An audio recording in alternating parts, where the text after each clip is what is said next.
นะโมตัสสะภะคะวะโตอะระหะโตสัมมาสัมพุทธัสสะนะโมตัสสะภะคะวะโตอะระหะโตสัมมาสัมพุทธัสสะนะโมตัสสะภะคะวะโต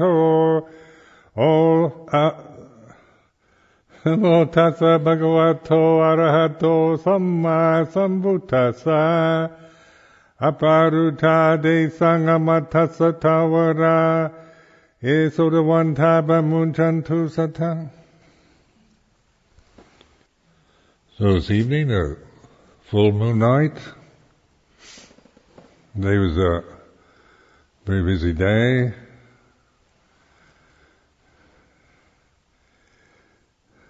Smiling constantly,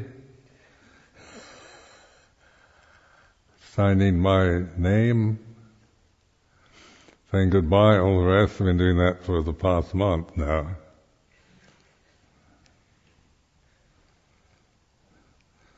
And then day after tomorrow. But these are the perceptions, bringing attention to the here and now, the way it is, the body sitting like this, the breath, sound of silence.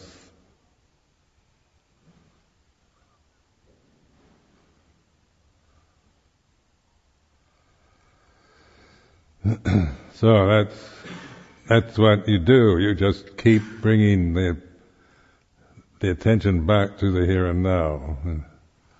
Develop that really, like the Upasampada this morning.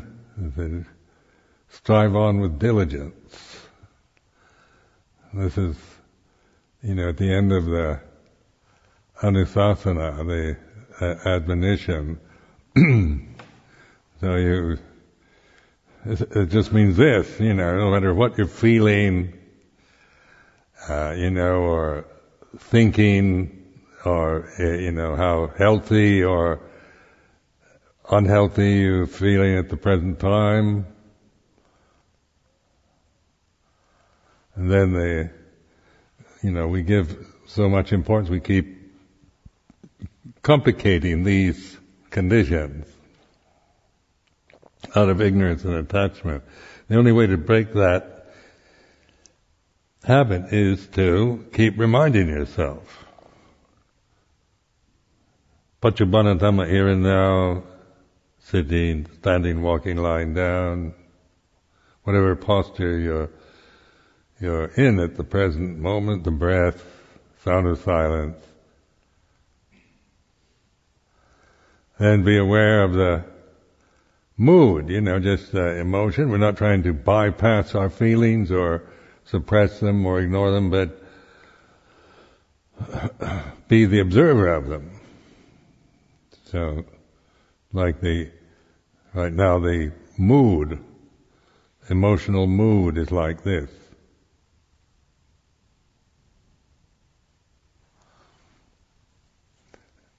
So just by a continuous, relentless determination to develop this, then of course, then you begin to realize, have profound insight and confidence in the path. We talk about the path, the Eightfold Path, and that's of course Samma Ditti, Samma Sangapo, Samma Vaja, Samma Gamanto, Samma Chivo, Samma Vayamo, Samma Sati, Samma Sati. And so this eightfold is not 8 steps. It's not a path with 8 steps on it. So it's the eightfold. So it's not like you do this and then it leads on to that. It's not a linear, from this place to the next. So it's all based on perfect understanding, samadhi. Now it's perfect understanding. I've mentioned this many times, the difference between right understanding and perfect understanding. This is just my way of speaking. But right always to me always seems like, has its opposite, wrong. And there's so many things wrong and right. But perfect is, what is perfection in terms of the reality of now?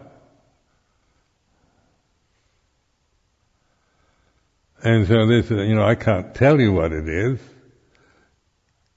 but pointing. And so this, this investigation of Dhamma, really observing, being the observer, the Bhutto, the knower of the way it is, it's like this. And then also, it's very, to think, because this is all we know is that we're very much experiencing consciousness through our human body. So we have to live with these human forms till they die.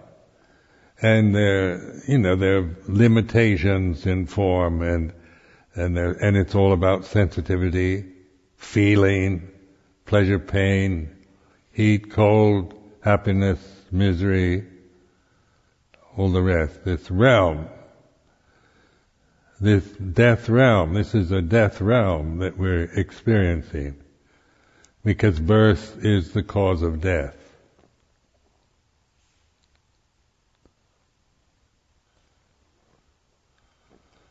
So, then these are obvious facts, isn't it? This is not just, some kind of new philosophy or old philosophy, but it's just pointing out to the way it is. If one was never born, one would never die. And so death is always, associated with the death of the physical body. Because, it's obvious that the body was born and then it will die. And then our ownership of the body, it's me, I'm this physical form, and then of course all the rest results from identity with a dying form, with a changing, imperfect form. And that applies to everything, mental, emotional, refined, of course, any feeling. So you have the five khandhas, rupa, vedana, sanya, sankhara, vijnana. There's a way that the Buddha could, the five aggregates, five heaps, or five categories, or whatever words you want to call it. It simplifies everything to put everything in these five heaps or five aggregates.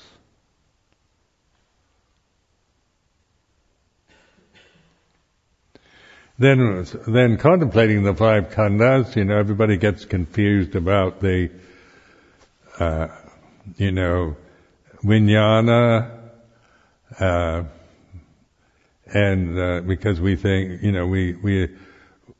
our logic, our thinking mind assumes that because we chant rupang anicchang, vedana anicca, sanya anicca, sankhara anicca, vijnanang anicchang.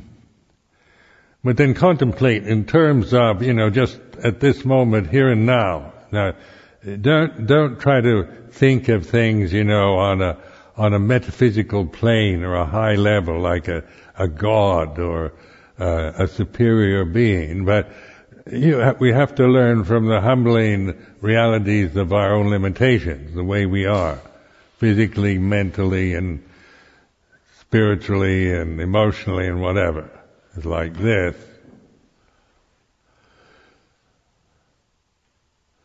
So, then, like I've reflected many times, the fact that the body, it was born, it's a natural form. I didn't, some kind of personal ability to make myself born in this form. This is impossible. So the body is a natural form, just like the trees or the birds or the bees or whatever. These are forms in nature. Nature, Dhamma, the way things are. the forms of that exist that we can actually see and experience. The animal kingdom, the fish and the birds and the insects, and the worms, mosquitoes, flies, and all the rest are conscious forms. And then we can share that. It's a common bond we share with all creatures, isn't it? Conscious forms. There's a vijnana and rupa. And then in this realm it's all about feeling. So it's about survival, hunger, thirst, heat and cold, pleasure, pain.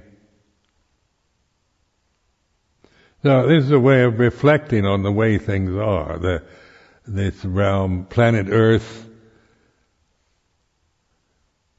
the solar system we're in, the sun and moon, the planets, it's all a mystery, isn't it? And how much can we really comprehend or really understand in its complexities? Because we're not God, we can't know everything about everything. So in the Buddha's compassion, he simplifies everything for us. 5 khandhas is very easy. 5, 1, 2, 3, 4, 5. I think everybody in this room can count to 5. And if you count, then you've got 5 fingers on each hand. So, 1 billion conditions, that's too much for me. You start trying to, into numbers that are too complicated, but 5, 6 ayatanas, that's good enough, that's easy enough, I can handle that. 22 indriyas is a bit of a challenge.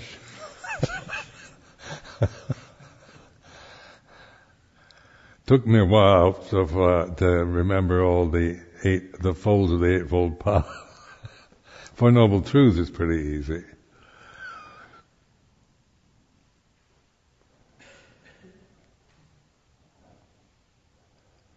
But everything that we experience, it can fit into these 5 aggregates.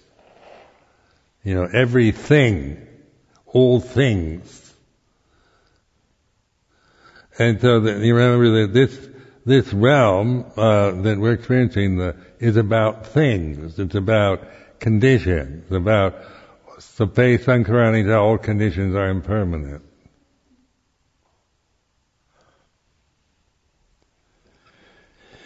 And that includes thinking and language and feeling, everything, whether it's refined sensations or coarse ones, whatever. It's not about quality or quantity.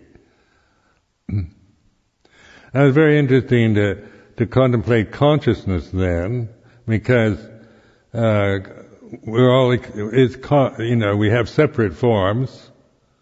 So my form is sitting here, yours is over there. But consciousness, vijnana khandha, that's, we tend to, in the Western world, we tend to see it as our brain or inside us. But is it really? In terms of consciousness, doesn't seem to have any limit to it. It's boundless. It's used as one of the immeasurables, isn't it? Space and consciousness. So then contemplate, space is not a thing, is it? It's, when you just visually observe space, it's not a thing, it doesn't have a form to it. And it seems boundless in terms of, you have the walls of the temple put some limitation on space, but that's just, the impression that we can live with, that the space is in the room rather than the room is in the space. So apply that to consciousness. Is consciousness just in your brain or in your head? Or is your head in consciousness, or all forms like flies, mosquitoes, birds, rats, cats and dogs, everything is trees, everything conscious, experiencing conscious forms.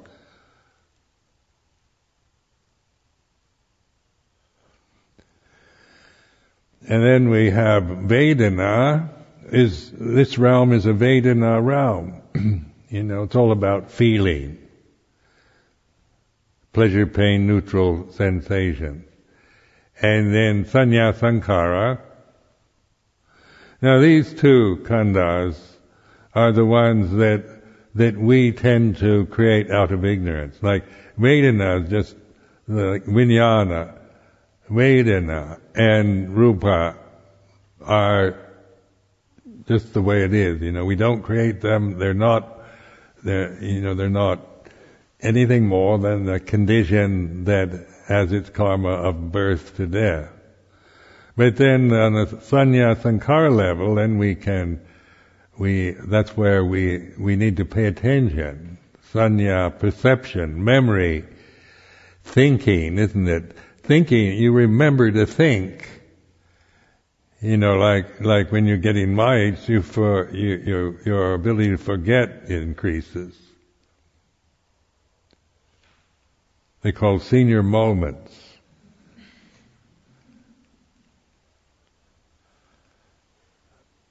That's what euphemism for dementia. Or but anyway, whatever. It's memory. Language is memory, and then the sense of yourself. The Sakkaya Ditthi, the personality view. It's all about memory, isn't it? You remember. I did this, I did that, I'm from this place. And then Sankara. So that is, the compounded phenomena. We create, we think, we add to things. So that the body becomes, this body becomes it's my body. That's Sanya Sankara. When I start claiming this body, this is my body, then that is Sanya Sankara.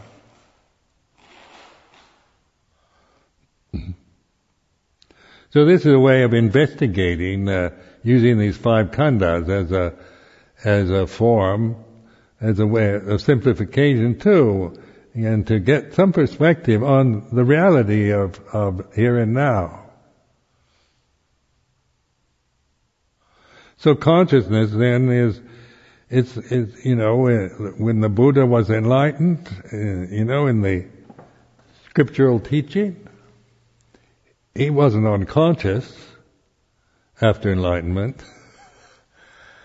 But consciousness then was not, there was not the illusion of Sanya Sankara. There wasn't the grasping of the khandhas.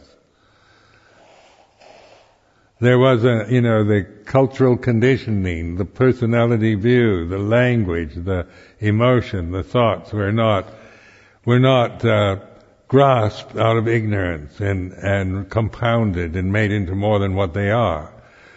And so this way of reflecting, the conditions are what they are. We're not trying to dismiss them or make them into anything, to say they're right, wrong, good or bad, but whatever you're feeling at this moment, emotionally, whatever state of mind you're in at this moment it's like this.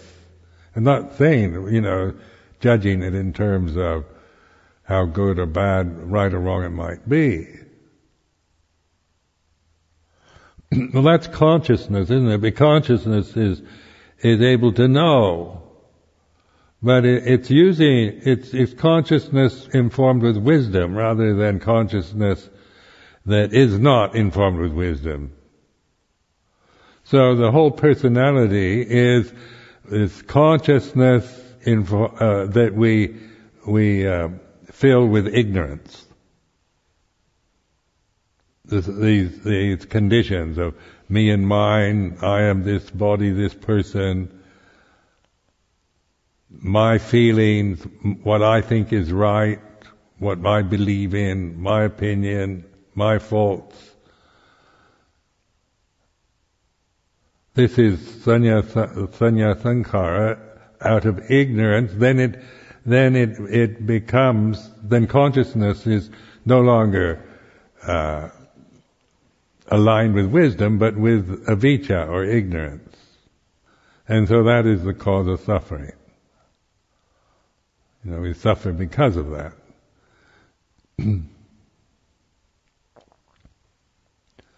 Now, in terms of the feeling realm, it is a realm of suffering. I mean, it's a natural suffering because of birth and death, and like meeting and separation.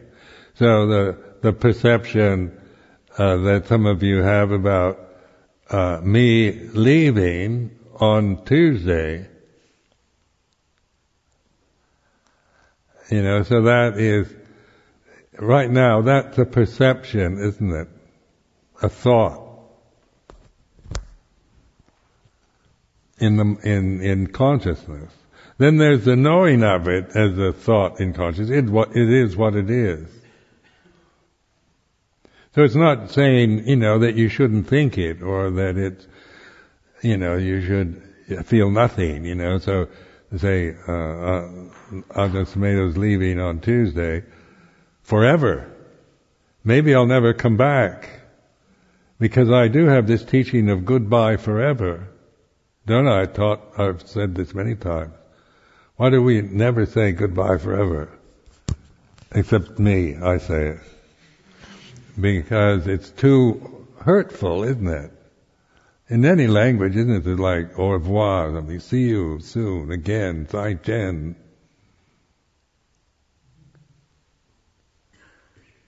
We'll meet again. Don't know where, don't know when.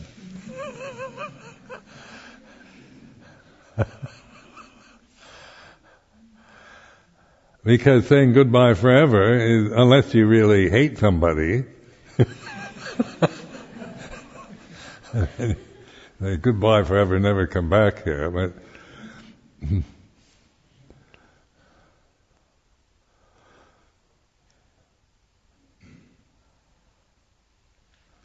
And so this is a way of contemplating, investigating Dhamma. The feeling is like this. So the sense of loss, of separation is like this. Even before it happens.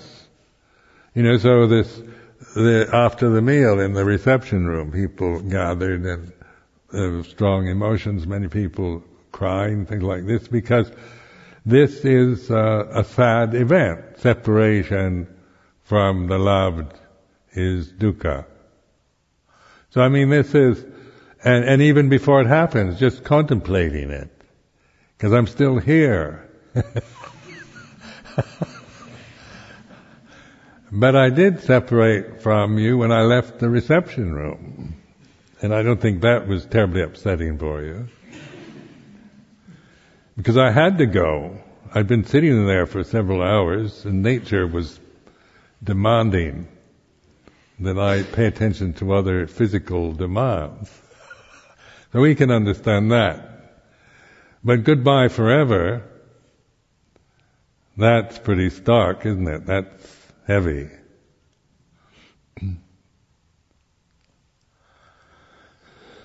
So what I'm doing is just contemplating, how the language, the concepts we have of separation, of just using this separation that's coming up on Tuesday as a way of reflecting, of learning about the way things are.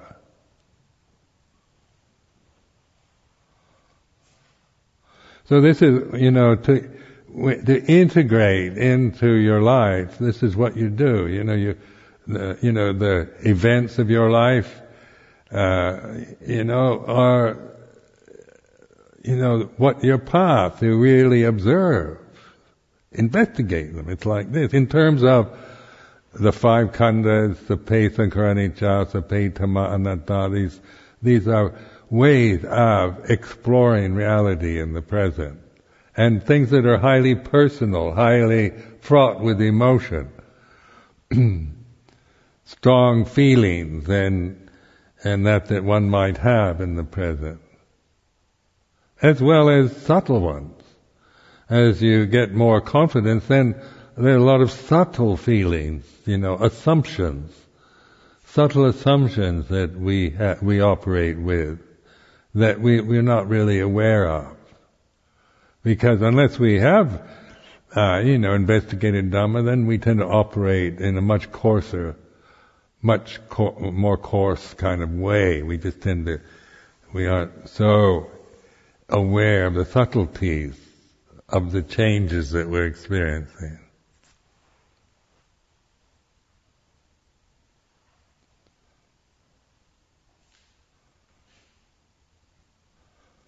Then this reflection on time, the future is the unknown, the past is a memory. That I found, something that I kept reminding myself with through all these years. So the past, the event in the reception room after the meal, that right now, what is that sitting here on this high seat? It's a memory of something that happened a few hours ago. And so it's not saying, just putting it in that sanya khandha. It's like this, memories like this. And then we make it into maybe, you shouldn't have felt what you were feeling. You shouldn't have cried. You shouldn't have, have indulged in any kind of emotion. Because we've got ideals too, if we're crying or emotional, then, that's a lack of mindfulness, and we shouldn't do that. I've heard people talk like that, like they apologize for crying, but that's not it. It's not about should or shouldn't. It's like this. Because your ideal may be really being mindful, You were really mindful, you wouldn't shed a tear ever again.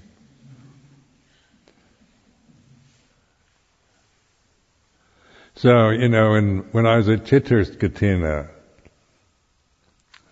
I mentioned, that it's got quite strong emotion. I did feel this sense of being choked. I didn't shed a tear though. But the word went around that I was crying.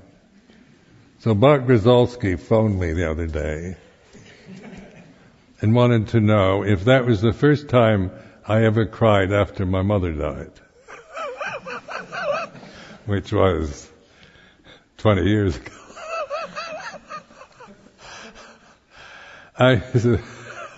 And he's supposed to be writing my biography. So, what can you say? What can you say with a question like that? And this is, what is crying? Is it, we think we shouldn't cry. But there is a lot to cry about. Life is about crying, so it's nothing, they're not trying to, take a stand and not feel anything, not cry, but to be the observer of it too, which isn't a cold kind of looking at something, cold surgery, but it's really observing, which isn't about kind of looking down on it as if it was some weak spot, some fault that you've got to, get rid of. But it's like this. This is a realm of feeling. It's an emotional realm. It's all about happiness and suffering and success and failure, praise and blame, heat and cold, pleasure, pain, hunger, old age, birth, old age, sickness, death, and so then we can say, well, there's something. Was the universe created out of ignorance? So then we get into trying to ask the impossible questions. Who created the universe? Did God have a heedless moment and suddenly created the universe? One can get into absurd speculations, but we don't need to know on that level. This is the humbling aspect of our practice, is we don't know very much. We can't. We're too limited a form. We're not as clever as we think we are. and humility is a great gift of the human life, rather than conceit and arrogance. So as you get older, then and you investigate Dhamma, you're more humble, because you see some of the silliness of your life. When you were younger, when I was younger, I knew everything. I had very strong views, about how things should or shouldn't be. I was very much aware of all the things my parents should have done that they didn't do, that traumatized my life terribly. And some of the teachers and military experience and unhappy romances and things like this is just, tragic. Nothing all that bad's ever happened to me, but I could make a big case for my suffering and my anguish in life on a personal level, because this is a realm of suffering. And it's not about being, seeing it and holding on to that this is all just misery. But this word dukkha means that just the natural movement, the change, the meetings and partings, the birth and death, the changing conditions. It's now getting colder, winter time, and on like this. It's like, and then we're going to suffer from the winter if we decide we don't want it to be winter. We want it to be warm and sunny, and then we're going to suffer when it's not. But when we stop trying to follow our, hold ideas about what we'd like, and then feeling unhappy because the realities of this moment aren't what we really want, and we stop doing that, then we just learn from everything that happens to us. Learn from heat and cold, pleasure, pain, hunger, loss, separation, romances, broken hearts. The whole lot is learning, is Dhamma for us.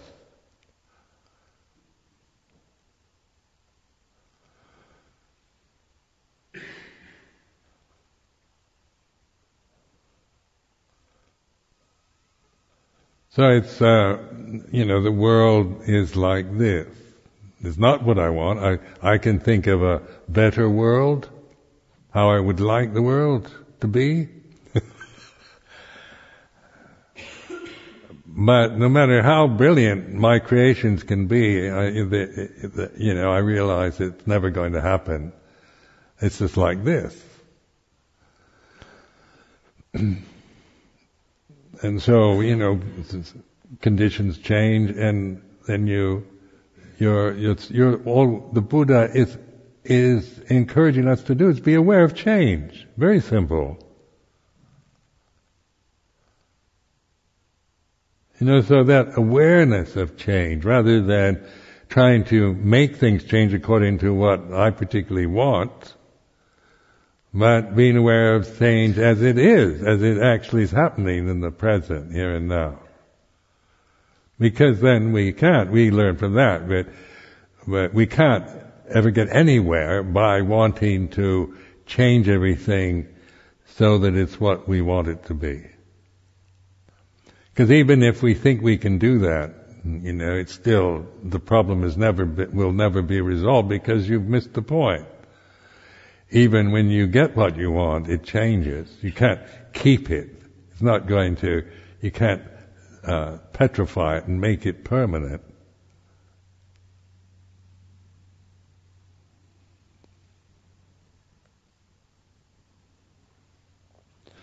Now in the unborn, uncreated, unformed. So I recommend consciousness, vijnana, citta, as that. In terms of here and now, sitting here on this high seat, consciousness is recognized, pure consciousness.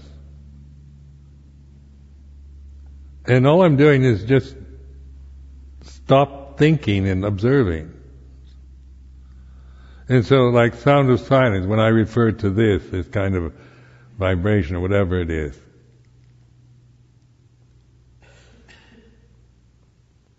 there's consciousness. I don't go unconscious when I tune into the sound of silence. I'm very alert. I'm hearing. There's a here and now sense.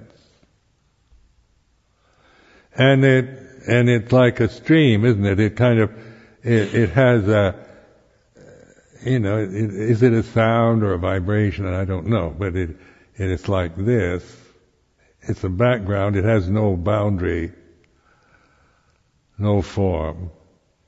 But when I tune into it, when there's awareness of it, then I get perspective because the thinking mind will stop. You stop trying to think about it. And there's just this awareness for investigation. It has no, it's not a thing, not something, but it is realizable, recognizable. So, in my way of practice, then that functions as the unborn, uncreated, unformed, unconditioned. Now, if you want to get into an argument whether it really is, I'm not going to do it because then we get back into the realm of what you think and what you interpret the scriptures as saying and all the rest. And we get nowhere except probably angry and fed up with each other. So this is where, I'm not trying to make claims or present anything, new kind of practice, but just sharing what I've learned from my own experiments, that it works quite well in this as the unborn, uncreated, unformed, unconditioned. And then, because it's self-sustaining, it's not a creation. I don't create it. It's not dependent on conditions. It's just recognizing it. And then there is this kind of stillness, the thinking mind shuts up. And then the emotional energy that I might be experiencing is observed as an object. I'm not fighting it or following it or resisting it or criticizing it or whatever, but it's certainly awareness of, say, emotional resonance or physical feelings. So in this then vijnana and rupa, this is what it is to be a human being. We've got a human form, a rupa that's human form that's conscious. This is non-self. It's not Sakya Ditti, Tilabhata Paramasa, the first three fetters. It's not that. But then we can make it, Sakya Ditti, Tilabhata Paramasa, by sanya, this is my body and my feelings and what I think and my emotions. And this is right and this is wrong, good, bad, should be like this, shouldn't be like this.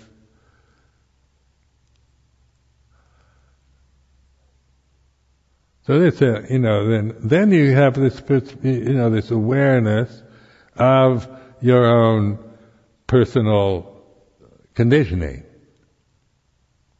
personality view, your cultural, social identities, habits, emotional tendencies, and the thinking process. You're aware of thought rather than being the thinker. So you're not the thinker, but there's thinking. Thinking is like this. I did a lot of examination of thinking because I was, as I've said many times, an obsessed thinker.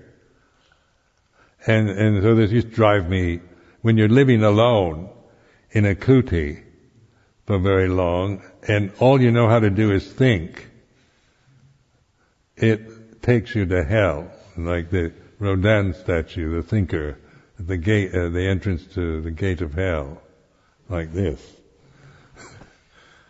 Utter misery, because, you can just, being alone with yourself without any distraction in a little hut, with nothing to do but think, it is hell. And so I, how could I stop thinking? I got the point, If I could stop thinking, so I used to try, stop thinking. But that didn't work. And, tried to, fall asleep. Maybe I just sleep a lot. And, trying to, not knowing, thinking about not thinking, wanting to not think, being averse to my thoughts. So then in the Four Noble Truths, the second noble truth is, the desire to get rid of thinking. I could see that this was very strong. This vipavadanha, the desire to get rid of my thinking. And so in these kind of teachings then help us to kind of observe in ways that, in culturally, through, that we wouldn't personally come across really, or be able to have, such a skillful way of, a skillful teaching that we could make up on our own. Or our own cultural conditioning influences everything, what we're brought up to believe in and attached to as right and wrong, good and bad.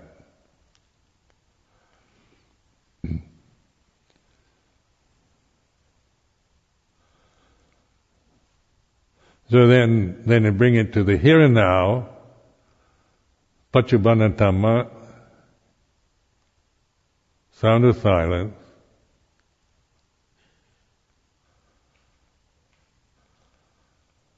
Hluang Po's leaving the day after tomorrow. Then what is that? Then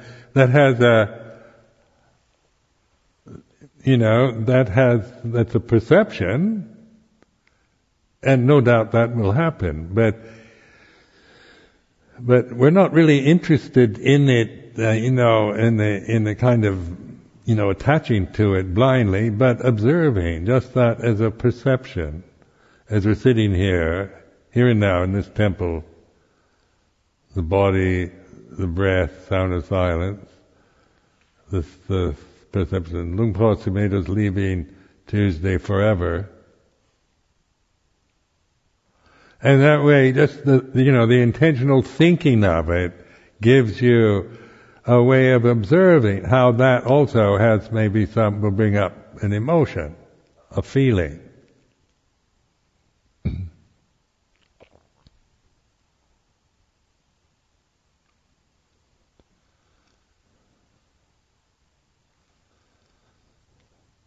I remember when some Spanish friends told me when Franco died, Which was when? What year was it? The 70s or? Early 70s. Yeah. That most of the Spanish were happy. So Franco's dead, we'll see. Because, that is, one wasn't sad at the separation, was glad that, that he was dead. But then, when Luang Por Chah died, I didn't feel happy.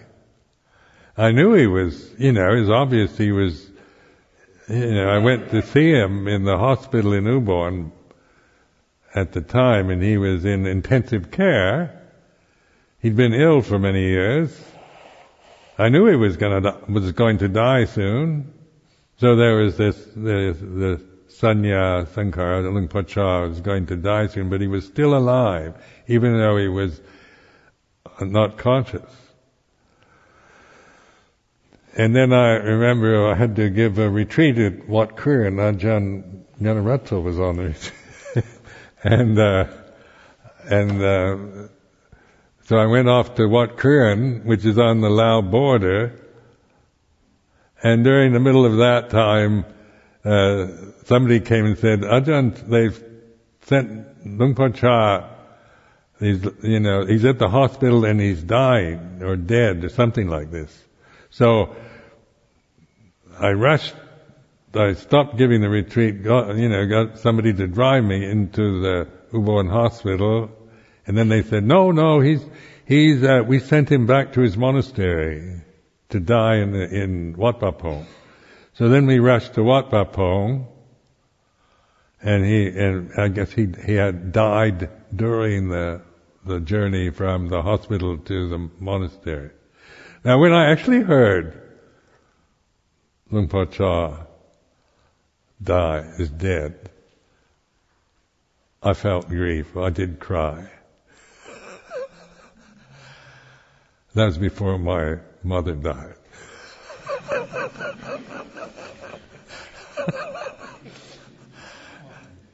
It was after, wasn't it? Yeah. Oh, I have to tell Bart that.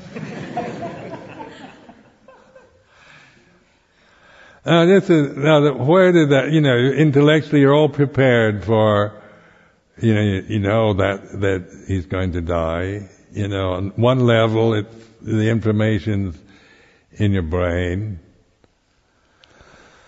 There's no hope of him, coming back and being healthy again. But then, even before I saw his dead body, I felt grief, because that association, Luang Por Chah is dead, is like this. Now that was mindfulness still. It wasn't that I lost it.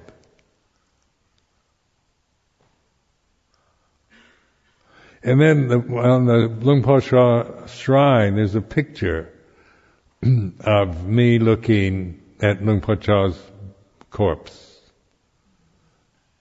And that's when we went to Wat Pah Pong, and Puri So and I saw his dead body.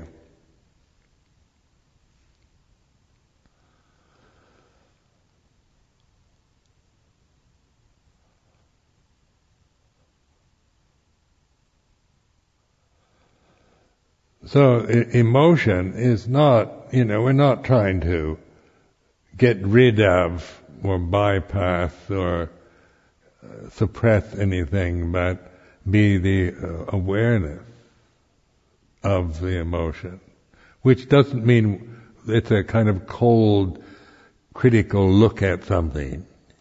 This weak emotion. Don't grab it, just let it cease. It's not that. It's, a full embracing of emotion without grasping. It's not out of ignorance anymore, but it's awareness with that allows consciousness to be informed with wisdom. So this is a feeling realm. Again, I emphasize, we're not just cold, rational super brains, that just can see things from the rational mind. Remember, the thinking mind, the rational mind is not a feeling function. It doesn't feel anything. Thinking rationally is not about feeling. It doesn't have any feeling. It's a critical function. It's for criticizing, comparing. This is bigger, smaller, better, worse, and so forth. So as we all know, people attach to the thinking process, to being very rational, the intellectual about everything, they have to suppress their feelings a lot because it's very, feeling it does seem weak when you've got these kind of high-minded, rational perceptions of life, crying, weeping, weakness, all these things, all the emotional things are slightly embarrassing if you're really conceited and want to be seen as somebody very, together, cool, rational, not one of these emotional wrecks. And that's a conceit, isn't it? I don't want to be considered an emotional wreck.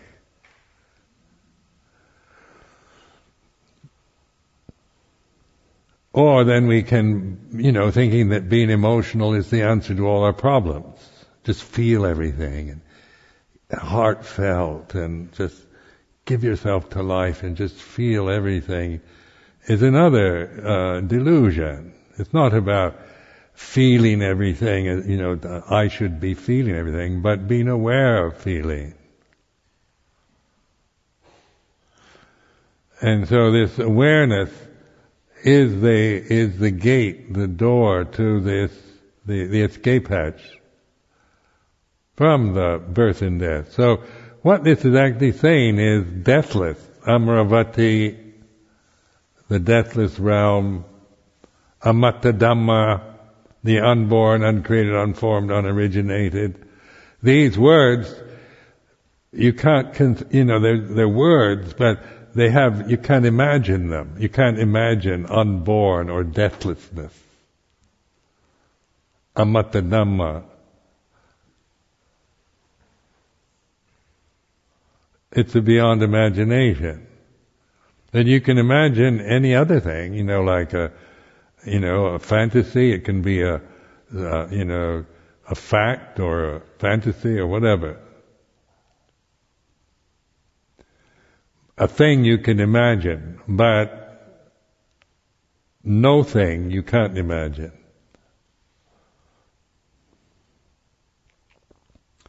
But you can recognize, because like this escape hatch, this gate, this door, mindfulness, then you recognize, it puts you in this embracing awareness, all-embracing awareness from the limitation of your, physical form, which is a real limitation, but it's not to be despised, because this is, we have to learn from the way we are, from this form, from the karma, the way, the habits that one has, the personality, the emotional habits, the cultural identities, and all the rest.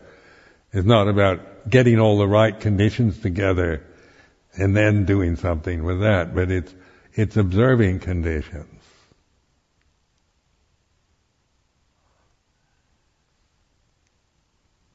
And learning to trust that, this sense of saddha, or trust in Dhamma.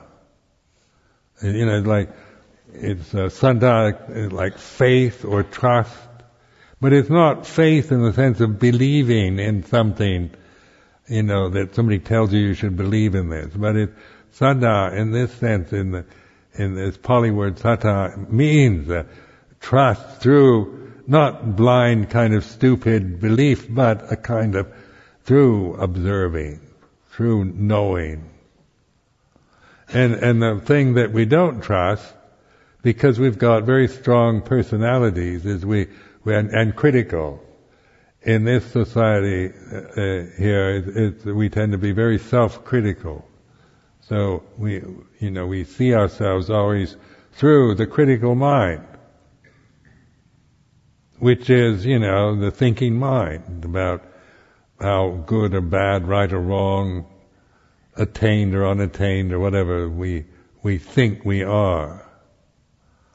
What we look like, or what the perceptions that we're attached to. You can't trust any of that, but trusting this awareness, and that trust. But first you have to recognize it. You're not asking to trust awareness as some kind of abstract that you should be trusting your awareness, and then you grasp this. That's not, that's the problem. You never resolve the problem through grasping what I'm saying, but what I'm saying is pointing at, encouragement for you to awaken to life. To be the observer, to see, and then you've got these excellent teachings, these Dhamma teachings of the Buddha. They're really brilliant, but they're not for grasping, they're for practice. They're not for believing in everything the Buddha said, because that would be, blind belief in words that you read in a book or a teacher tells you to. But there's always this bhatibhata aspect to, this is emphasized. Luang Por Chah emphasized bhatibhata all the time. Because it's through this kind of practice that you have faith in the unborn. Because you know it. It's recognizable, it's knowable. You know it and you trust it. And then your personality and your conditioning process is then, then it's seen in terms of anicca, dukkha, anatta, rather than in, identifying with my kilesas, my asavas, my problems. Always creating yourself as in terms of the critical mind, and owning to any feelings, my emotional problems, my weaknesses, my faults, and so forth. That is sanya sankhara, that we have a conventional way of talking. But we tend to believe in the convention, not in ultimate reality. So if you're suffering from blind belief, or if you look down on people that believe in God or things like this, well, most people believe in their own stupidity.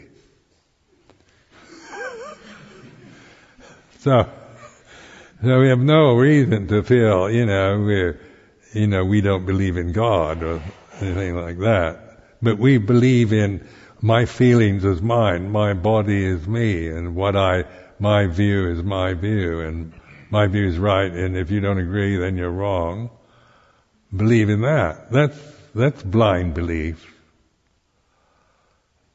coming out of ignorance and attachment.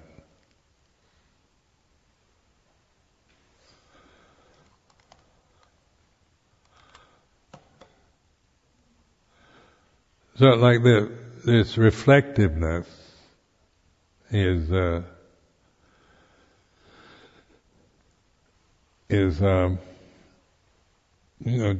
just this encouragement to strive on with diligence. I mean, really, whatever's happening, my departure or your own personal feelings or relationships or problems of the monastery or problems of your families, and it all is for, part of our path. We learn from it.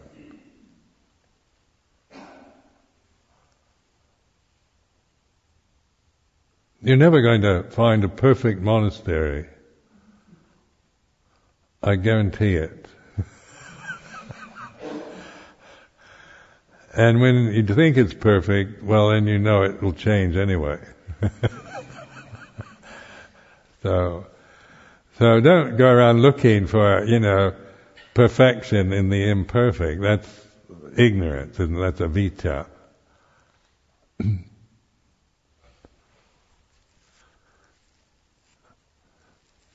So it's a kind of waste of time, isn't it, to keep, the grass is greener on the other side of the fence, thinking that there's something better, something I need. But like the samana life, like in the Upasampada today, emphasizing this, this rag robes and just the 4 requisites. We're not asking for much. We're not, and if we're greedy, we want nice robes and good food, we can be aware of that as a condition of the mind. So the samana life is not for grasping, we're not trying to make ourselves into perfect samanas, but it is a structure to reflect from. And so, I'm no longer living to worldly aims and values. The 10 dhammas to be reflected upon. These are very helpful in reminding us so that we actually, can reflect on our own tendencies to want to impress the world, wanting to help solve all the problems of the society, of our families, of the sangha, of our friends and so forth, wanting to be aware of these wanting and not wanting. So that this kama dhanna, bhava dhanna, vibhava dhanna.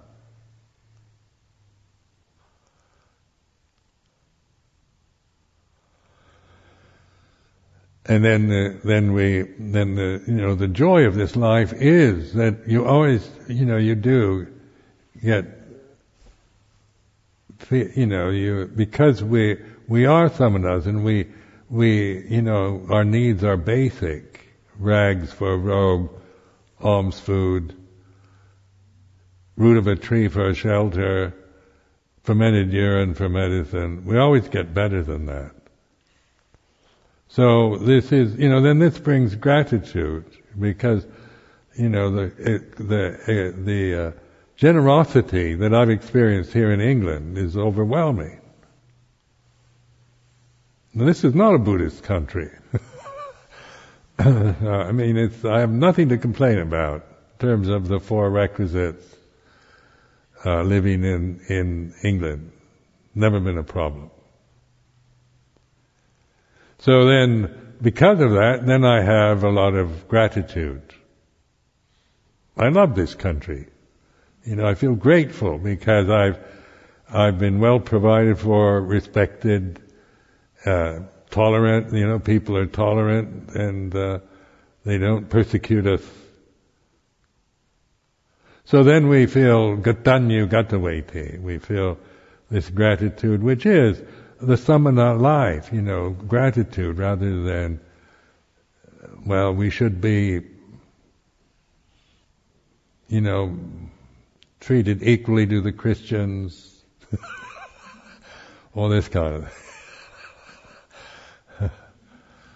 thing.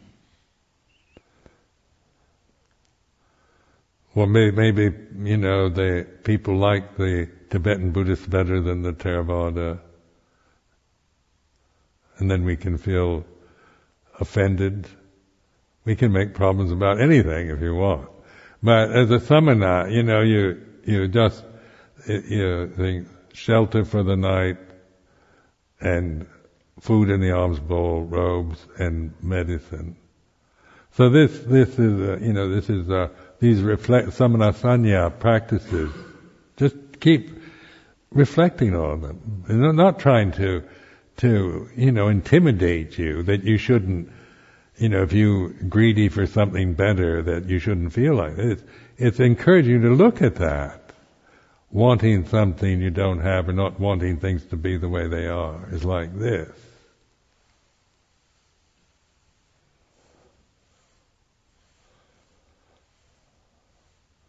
So I'll offer this as a reflection for this evening.